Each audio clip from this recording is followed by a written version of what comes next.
ಎಲ್ಲರಿಗೂ ನಮಸ್ಕಾರಗಳು. ಇವತ್ತು ನಾವು ಶಿವರಾಮ್ ಕಾರಂತರವರ ಜೀವನ ಮತ್ತು ಅವರ ಸಾಹಿತ್ಯಿಕ ಸಾಧನೆಗಳ ಕುರಿತು ಅಧ್ಯಯನ ಮಾಡೋಣ. ಶಿವರಾಮ ಕಾರಂತರವರು ಕಡಲ ತೀರದ ಭಾರ್ಗವ, ನಡೆದಾಡುವ ವಿಶ್ವಕೋಶ ಎಂದೇ ಖ್ಯಾತರಾಗಿದ್ದರು.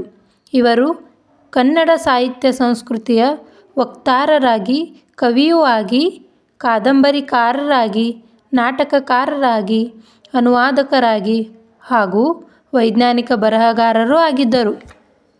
ಶಿವರಾಮ ಕಾರಂತರವರು ಕ್ರಿಸ್ತಶಕ 1902ರಂದು ಉಡುಪಿ ಜಿಲ್ಲೆಯ ಕೋಟದಲ್ಲಿ ಜನಿಸಿದರು. ಇವರ ತಂದೆ ಶೇಷ ಕಾರಂತರು, ತಾಯಿ ಲಕ್ಷ್ಮೀ ಕಾರಂತರು. ಶಿವರಾಮ ಕಾರಂತರವರ ತಂದೆ ಶೇಷ ಕಾರಂತರವರು ಶಿಕ್ಷಕರಾಗಿದ್ದರು. ಇವರು ಸಂಪೂರ್ಣವಾಗಿ ಇಂಗ್ಲಿಷ್ ಶಿಕ್ಷಣಕ್ಕೆ ವಿರೋಧಿಯಾಗಿದ್ದರು. ಆದರೂ ಸಹಿತ ತಮ್ಮ ಮಕ್ಕಳನ್ನು ಇಂಗ್ಲಿಷ್ ಶಾಲೆಗೆ ಸೇರಿಸಿದರು. ಕುಂದಾಪುರ ಶಾಲೆಯಲ್ಲಿ 1920ರಲ್ಲಿ ಶಿವರಾಮ ಕಾರಂತರವರು ಮ್ಯಾಟ್ರಿಕ್ ಪರೀಕ್ಷೆಯನ್ನು ಬರೆದು ಮುಗಿಸಿದರು. ಆಧುನಿಕ ವಿದ್ಯಾಭ್ಯಾಸ ಕೇವಲ ಹೊಟ್ಟೆಪಾಡಿಗಾಗಿ ಎನ್ನುವುದು ಅವರ ಅಭಿಪ್ರಾಯ. ನಿಜವಾದ ವ್ಯಕ್ತಿತ್ವ ವಿಕಸನವಾದರೆ ಅದುವೇ ನಿಜವಾದ ಶಿಕ್ಷಣ ಎನ್ನುವುದು ಅವರ ಅಭಿಪ್ರಾಯವಾಗಿತ್ತು. ಅದಕ್ಕಾಗಿ ಅವರು ಶಿಕ್ಷಣದ ಕುರಿತು ತಮ್ಮದೇ ಆದ ಅಭಿಪ್ರಾಯವನ್ನು ವ್ಯಕ್ತಪಡಿಸಿದ್ದಾರೆ.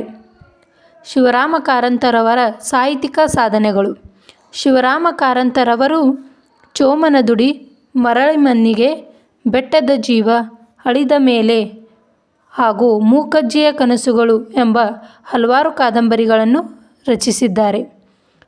ಹಸಿವು, ಹಾವು, ಕವಿ, ಕರ್ಮ ಇವು ಇವರ ಕಥಾ ಸಂಕಲನಗಳಾಗಿದ್ದು, ರಾಷ್ಟ್ರಗೀತ ಸುಧಾಕರ ಇವರ ಕವನ ಸಂಕಲನವಾಗಿದೆ.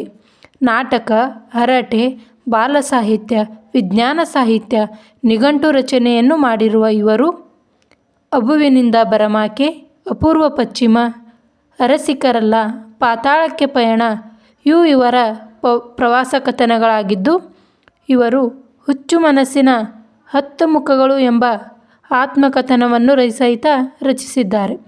ಯಕ್ಷಗಾನ ಬಯಲಾಟ ಎಂಬ ಜಾನಪದ ಸಾಹಿತ್ಯ ಮುಂತಾದ ಕೃತಿಗಳನ್ನು ರಚಿಸಿದ್ದಾರೆ.